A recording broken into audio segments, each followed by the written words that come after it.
দেবগ্রাম শিবরাম আনন্দময়ী বিদ্যা মন্দিরে প্রাক্তন ছাত্রছাত্রীদের পুনর্মিলন উৎসব আয়োজিত হলো। এই অনুষ্ঠানে বিভিন্ন বিশেষজ্ঞদের উপস্থিতিতে নানা গঠনমূলক বিষয় নিয়ে আলোচনা করা হয়, যার মধ্যে উল্লেখযোগ্য ছিল শিক্ষা ও সমাজ। প্রাক্তনীদের পক্ষ থেকে জানা গেছে এটা তাদের 10ম পুনর্মিলন উৎসব। জুলাই মাস থেকে ধারাবাহিকভাবে এই উদ্যোগ নেওয়া হয়েছে, যার মূল লক্ষ্য হলো একদিকে যেমন নিজেদের মধ্যে পারস্পরিক যোগাযোগ রাখা, তেমনি বর্তমান প্রজন্মে এখানে পাঠরত ছাত্রছাত্রীদের সঙ্গেও একটা সম্পর্ক তৈরি করা।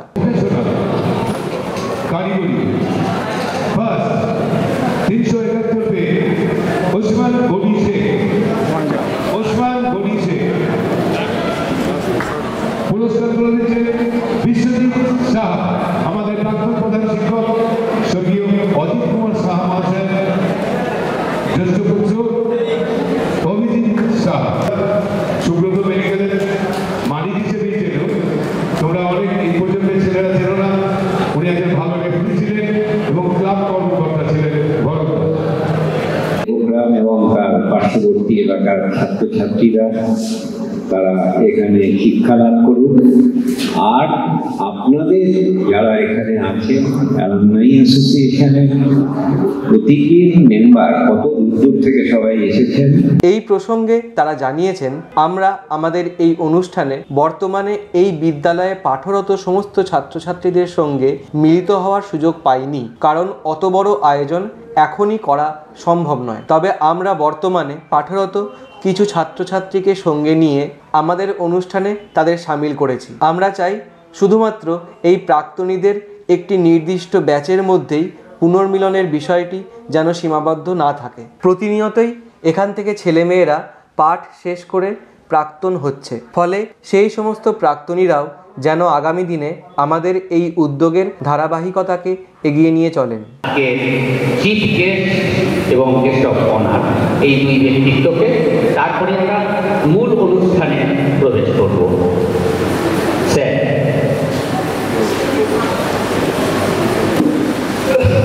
হ্যালো, নমস্কার। আজ দেবগ্রাম বিদ্যাপীঠে অর্থাৎ 10ম ইউনিয়ন প্রাক্তনীদের পুনর্মিলন অনুষ্ঠান অনুষ্ঠিত হচ্ছে। এই অনুষ্ঠানে আগত সকল প্রাক্তনীদের আমার আন্তরিক অভিনন্দন, শুভেচ্ছা এবং শুভকামনা থাকল।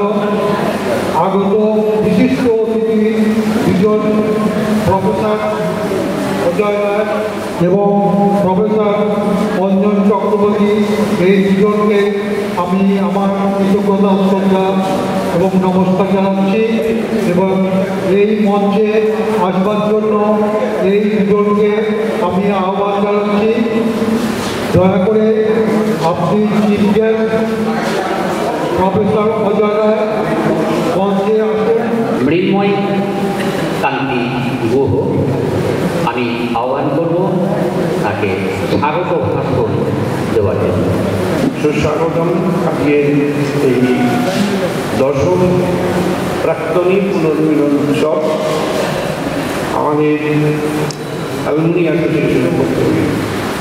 আসলে এই মুহূর্তে পুরো আমাদের দৈনন্দিন জীবনটাই হয় লাইনে নয় অনলাইনে। এই মুহূর্তে যে অনুষ্ঠান হচ্ছে সেটা অনলাইনে আছে। স্ট্র্যাটেজিক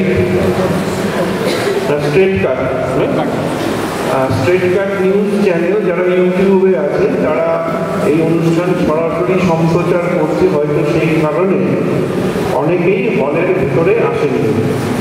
আরও একটা অসুবিধে, যেটা আমাদের হলে লোকজন না থাকার, সেটা হলো 30-40 বছর পরে এই মুহূর্তে দেখা হতেই সেখানেই কোলাকুলি এবং গল্প মাঠের মধ্যে চলছে। পদ্মশ্রী প্রফেসর অঞ্জন রায়কে গ্রহণ করে নিলেন, স্বাগত প্লেসিং করলেন আমাদের বিজয় কৃষ্ণ রায়, শাল পরিয়ে অভ্যর্থনা জানালেন। সুভাষচন্দ্র রায় আমাদের অফ অনার প্রফেসর অঞ্জন চক্রবর্তীকে ফেলিসিট করছেন শাল পরিয়ে।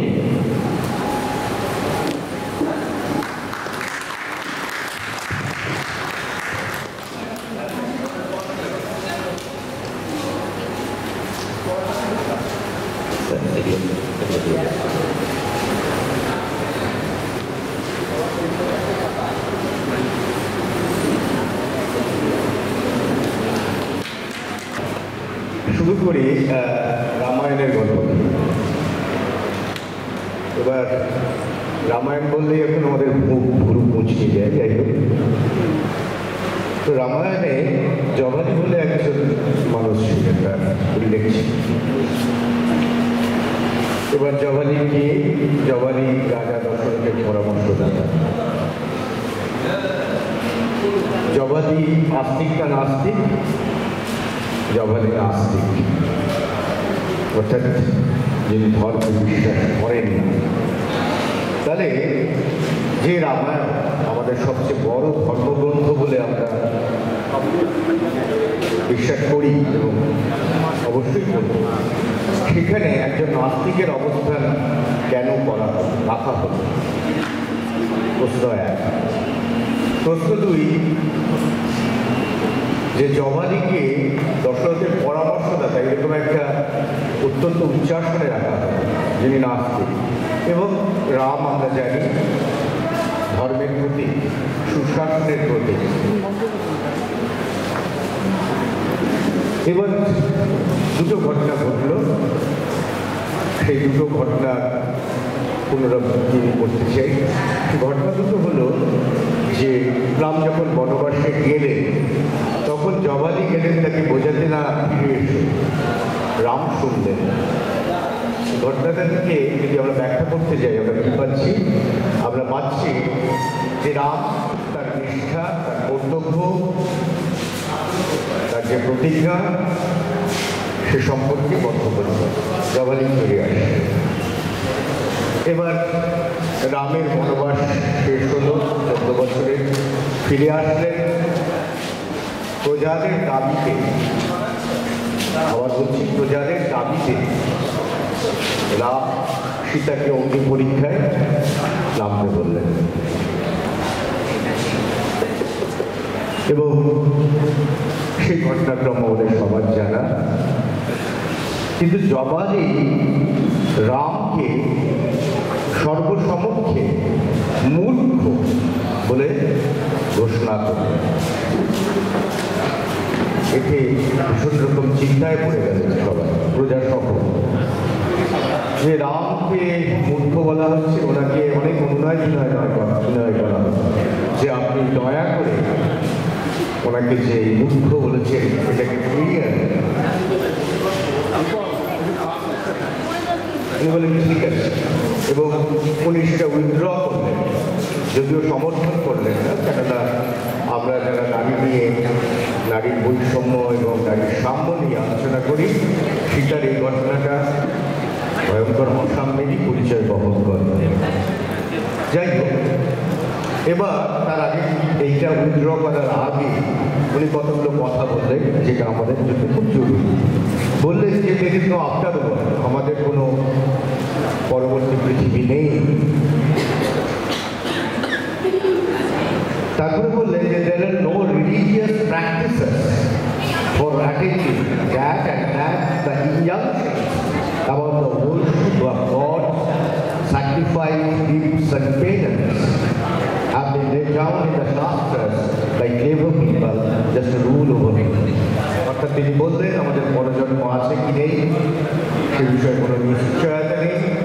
আমরা যা যোগ্য, পূজা, আচ্ছা ইত্যাদি ইত্যাদি উপঢৌকন যা করি, ঈশ্বরের নামে যেগুলো করি, সেটা বুদ্ধিমান লোকের, তথাকথিত বুদ্ধিহীন মানুষের উপরে কর্তৃত্ব স্থাপনের একটি প্রক্রিয়া মাত্র। আমরা এটা গ্রহণ করতে পারি, আমরা বর্জন করতে পারি, আউটরাইট রিজেক্ট করতে পারি। কিন্তু জবালির এই বক্তব্য রামায়ণে আছে এবং এটা প্রণিধানযোগ্য, এবং আমাদের বর্তমান সমাজে এর প্রয়োজনীয়তা, শিক্ষা এবং সমাজের ক্ষেত্রে এর থেকে কিছুটা দেখা এবং শোনা অত্যন্ত প্রয়োজনীয় বলে আমার মনে হয়। তার পরবর্তী পরবর্তীতে আসি যে রাজা আলেকজান্ডার বিশ্ব জয় করেছেন, ভারতবর্ষের উপান্তে বিশ্রাম নিচ্ছেন।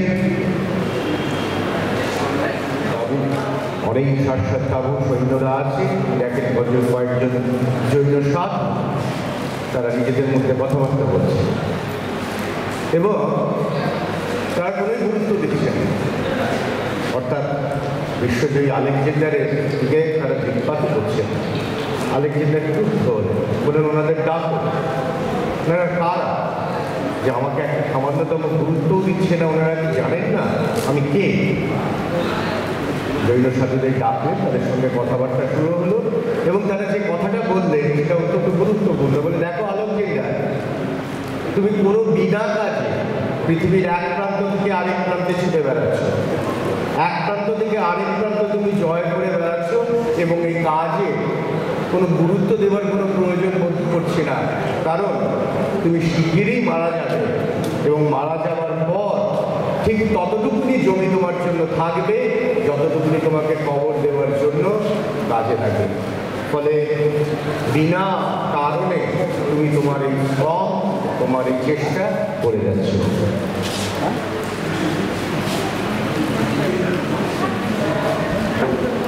তাহলে একটা বড় প্রশ্ন, কতগুলো বড় প্রশ্ন, দার্শনিক প্রশ্ন আমাদের সামনে আসলে উঠে আসে। একটা প্রথম প্রশ্ন উঠে আসে, এটা হচ্ছে তাহলে এই যে আমরা বলি আর্গুমেন্টেশন, যার সঙ্গে সমাজের একটা খুব বড় সংযুক্তিকরণ বা আমাদের যে সমাজের মধ্যে আমরা আছি, যে গণতান্ত্রিক কাঠামোর কথা আমরা বলি, যে গণতন্ত্র সাথে ইউরোপের রেনেসার একটা সংযুক্তিকরণ আছে, একটা যোগ আছে, যে গণতন্ত্রের সঙ্গে ভারতবর্ষের স্বাধীনতা আন্দোলনের একটা ভীষণ রকম সংযুক্তিকরণ আছে এবং ভারতবর্ষ তথা এন্টায়ার পূর্ব এবং দক্ষিণ এশিয়ার যে সোসাইটি, যে সভ্যতা এবং তার যে সমৃদ্ধি, তারও একটা যুক্তিকরণ আছে এবং সেই যুক্তিকরণের রিফ্লেকশনটাই হয়তো জবালির মধ্যে পাচ্ছে, হয়তো বা সেই জৈন সাধুদের মধ্যে পাচ্ছে। এবার তাহলে আমরা কিছু নির্দিষ্ট সমস্যা সবসময় সেটা নিয়ে চলছি। এবার এই সমস্যাটাকে যদি আমি তত্ত্বগতভাবে বলার চেষ্টা করি তাহলে কী দাঁড়াবে? খুব সংক্ষেপে তিনটে সমস্যা। একটাকে বলা হয় দার্শনিক সমস্যা। দার্শনিক সমস্যাটা বা দার্শনিক প্রশ্নটা কি? দার্শনিক প্রশ্নটা হচ্ছে ম্যান স্পেস ইউনিভার্স, অর্থাৎ আমাদের এই বিশ্বে আমাদের অবস্থান। তাহলে তার পরবর্তী প্রশ্ন যেটা উঠে আসছে সেটা হলো এই বিশ্বটা শুধুই আমাদের। আমরা সমস্যাটা বলবো না, এই বিশ্বটা শুধু আমাদের নয়, এই বিশ্বটা সমস্ত living and non living beings, অর্থাৎ যাদের মধ্যে প্রাণ আছে বা প্রাণ নেই, প্রত্যেকেই এই বিশ্বের প্রতি সমান অধিকার আছে। তাহলে আমাদের ব্যাপারটা বলতে আমাদের ব্যাপারটা আমরা কি শুধুই একটি শরীর, একটা মেটেরিয়াল অর্গানিজম যেটা আমাদের ব্যথা, দুঃখ, কষ্ট এগুলোকে দূরে সরিয়ে রেখে নিরন্তর চেষ্টা করে যে আরো একটু বেশি প্লেজার আর একটু সুখ সংগ্রহ করে নেওয়ার চেষ্টা।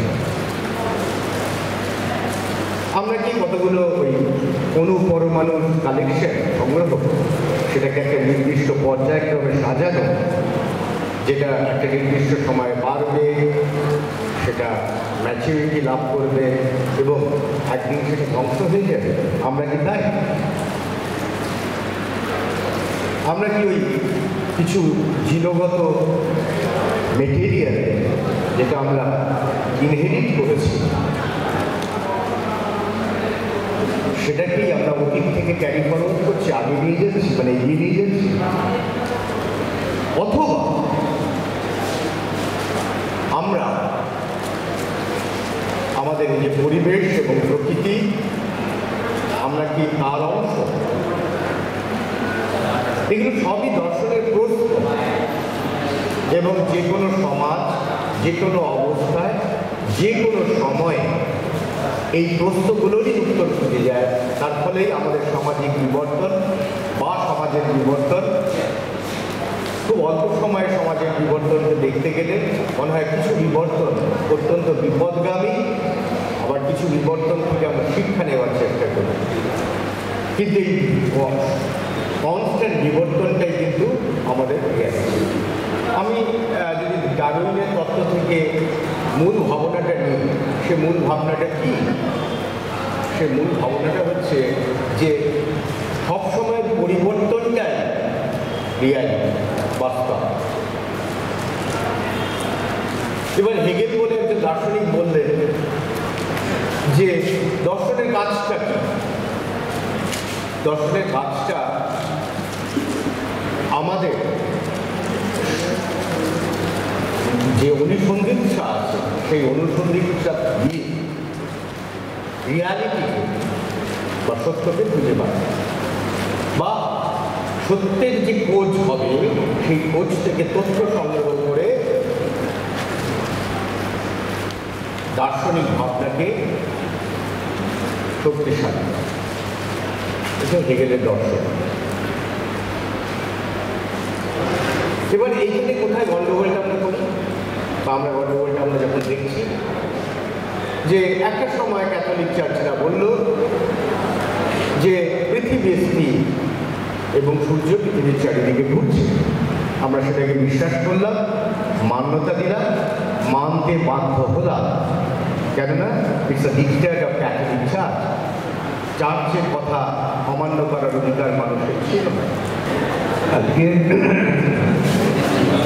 এই মহতী সভা, যেটা ইউনিয়ন, এমন একটা ইনস্টিটিউশন যেটা আজকে 75 বছর পূর্ণ করল। 1949 সালে এই দেবগ্রাম শিবরাম আনন্দময়ী যে স্কুল, তার শুরু হয়েছিল যাত্রাপথ। 75 বছর পার করা কিন্তু একটা বিরাট ব্যাপার, এবং সেই উপলক্ষে প্রাক্তনীদের যে সভা, তাতে আমাকে আমন্ত্রণ জানানোর জন্য আমি অত্যন্ত কৃতজ্ঞ প্রাক্তনী যারা আছেন তাদের কাছে, এবং বিশেষত আমার অত্যন্ত স্নেহধন্য শ্রী মৃন্ময় গুহ, এত একজন অ্যাক্টিভ মানুষ। এরকম যদি 100 জন আমাদের সমাজে থাকে, মনে হয় আমাদের সমাজটা অনেক এগিয়ে যাবে। আজকে এই উপলক্ষে আর একটা কথা বলি যে আজকে কিন্তু শিশু দিবস, এবং সেই উপলক্ষে তোমাদের সবাইকে, যারা স্কুলের ছেলেমেয়েরা এসেছো, তোমাদের আমার অসংখ্য শুভেচ্ছা জানাচ্ছি। 2-3টে জিনিস তোমরা যারা ছাত্র আছো তাদের কাছে বলি যে দেখো, আমাদের এই রাজ্যটা না, সত্যি কথা বলতে কি, খুব একটা দুর্যোগের মধ্যে দিয়ে যাচ্ছে, তোমরাও সেটা জানো। এখন সর্বদিকে সারা পৃথিবীর কাছে যে বাংলা একসময় সগর্বে, যে বাংলা থেকে জ্ঞান বিজ্ঞানের সমস্ত কটা দিকে আমরা পৃথিবীর কাছে আমাদের ভারতবর্ষকে পরিচয় দিয়েছিলাম, সেই বাংলা কিন্তু আজকে নামতে নামতে চরম নিচে নেমে যাচ্ছে। তোমাদের কাছে বলছি, শোনো, একটু সামনে, একটু শান্ত হয়ে দেখো, তোমরা হচ্ছ ভবিষ্যৎ। বাংলা আজকে যা হয়েছে তার থেকে কিন্তু উঠে দাঁড়াতে গেলে তোমাদেরই তার মূল দায়িত্ব নিতে হবে। আজকে যারা স্কুলের ছাত্র, কলেজের ছাত্র, তোমাদের সামনে কিন্তু একটা বিরাট বিরাট তোমাদের কাজ আছে। সে কাজটা কি? আমাকে বহুদিন আগে এখানের একজন গভর্নর নারায়ণন ছিলেন, আমি তখন শিবপুরের ডাইরেক্টর IISc, আমায় বললেন যে দেখো, বেঙ্গলের এমন অবস্থা। উনি বললেন আমি যাদবপুর কি, বর্ধমান কি একটা ইউনিভার্সিটিতে যে যাই, সেখানে গিয়ে দেখি যে যে খুশি আসছে, 5 মিনিট বসছে, ইউনিভার্সিটির প্রফেসর, ভাইস চ্যান্সেলর বক্তৃতা করছে, কেউ শুনছে না। এক বয়স্ক যারা রয়েছে তারা বাদ দিয়ে আসছে, পাশের ছেলের সঙ্গে কথা বলছে, গল্প করছে, বেরিয়ে যাচ্ছে যখন খুশি। কোনো ধরনের এটা কি ক্লাসে তোমরা করো? একটু ভেবে দেখো, বেঙ্গলের কিন্তু আজকে সত্যি আমাদের ভাবার দিন এসেছে। এর জন্য তোমাদের যতটা না তোমাদের এর জন্য দায়ী করা যায়, তার থেকে অনেক বেশি দায়টা আমাদের। আমাদের যারা আমরা শিক্ষকতার সঙ্গে যুক্ত এত বছর ধরে, মাঝে মাঝে মনে হয় যে আমরা হয়তো সঠিকভাবে তোমাদের শিক্ষিত করতে পারি। এক্ষুনি আমরা শুনছিলাম অধ্যাপক চক্রবর্তীর কাছে কি সুন্দর উনি একটা বক্তৃতা করলেন। দুটো তিনটে জিনিস জানবে, তুমি যদি নাও ভালো লাগে, নাও যদি বোঝো, ডিসিপ্লিনটা খুব ইম্পর্টেন্ট। কোনো জাত কিন্তু বড় হতে পারে না বিনা ডিসিপ্লিন। এবং আমি দেখছিলাম কেউ আসছে, এসে বসছে, বসে চলে যাচ্ছে। এবং এখানে এই প্রাক্তনীদের সভা থেকে দেখো, ওনারা যারা এসেছেন এখানে সবাই, তারা কিন্তু বহু দূর দূর থেকে এসেছে। এই যে প্রাক্তনীদের যে পুনর্মিলন, এটা তো একটা প্রাণের বিষয়, প্রাণের মিলন। কতদিন বাদে ওনারা এসেছেন, ওনারা দেখতে চান যে শুধু কিন্তু ওনাদের নিজেদের নয়, ওনারা তোমাদের সঙ্গেও মিলিত হবে। দেখতে চান যে আমাদের দেবগ্রামের এত বড় ইনস্টিটিউশন 75 বছর হয়ে গেছে, এখানে তোমরা কি করছো। তা আমি এই কথাগুলো বললাম মাস্টারমশাই হিসাবে যে তোমরা কিন্তু সত্যিই খুব ভালো। একটা জিনিস জানবে যে পৃথিবীর কাছে কিন্তু ভারতবর্ষকে নিয়ে যেতে গেলে, বাংলাকে নিয়ে যেতে গেলে একমাত্র কিন্তু সম্ভব যেটা তোমরা যদি করো।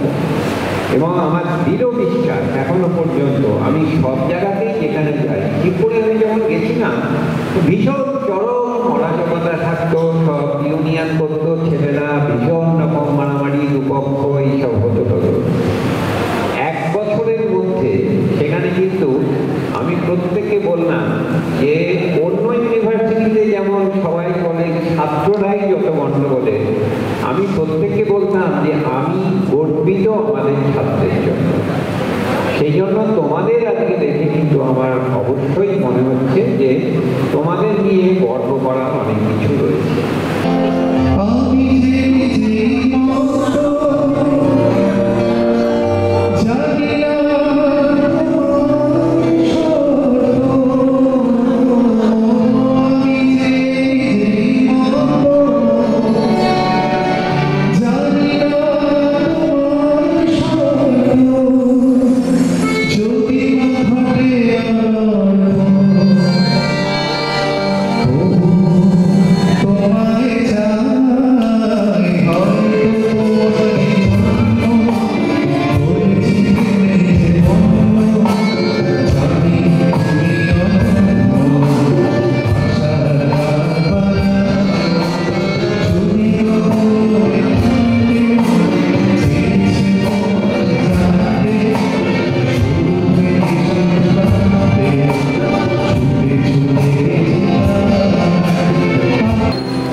তুমিও যাও, মন দাও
শেকড়। শেকড়ের টানে যারা এসেছিল তারা চলে গেছে কাল। কুঁড়ি ছিল যত ওঠেনি যে তারা, কেঁদে গেছে তাই তার। বৃষ্টিতে ভিজে যারা দেখেছিল রামধনু রাঙা স্বপ্ন, তাদের জন্য রেখে গেছে কেউ কিছু স্নেহ, কিছু যত্ন। ধীরে জেগেছে ফের শুনতে যে, শুনতে চাও যে গান, সে গানের জুড়ে মাতালে সবার অনুরিত মন প্রাণ। স্মৃত সতত সুখের বৃত্তে বারবার ফিরে আসে, শৈশব থেকে কৈশোরে এসে অমলিন হাসি হাসে। যদি কোনোদিন কোনো অবসরে অবকাশ নিতে চাও, ঝড়ের দাপট থেমে গেলে যেন খুলবে আকাশটা। সেখানে এঁকেছে অজানা শিল্পী অদৃশ্য তুলি দিয়ে, তার মাঝখানে তুমিও রাঙে হৃদয়ের রং দিয়ে।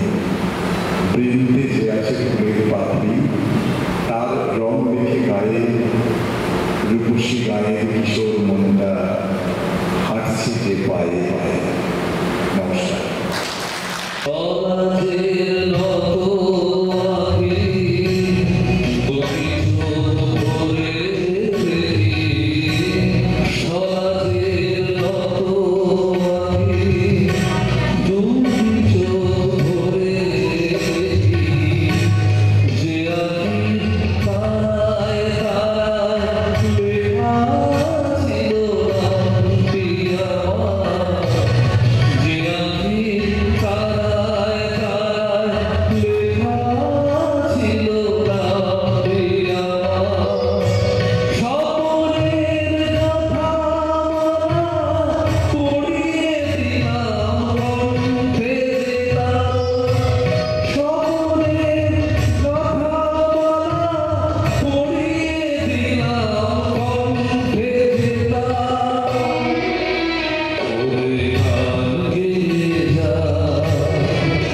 জন্ম থেকে সমস্ত জ্ঞান নিয়ে জন্মেছে,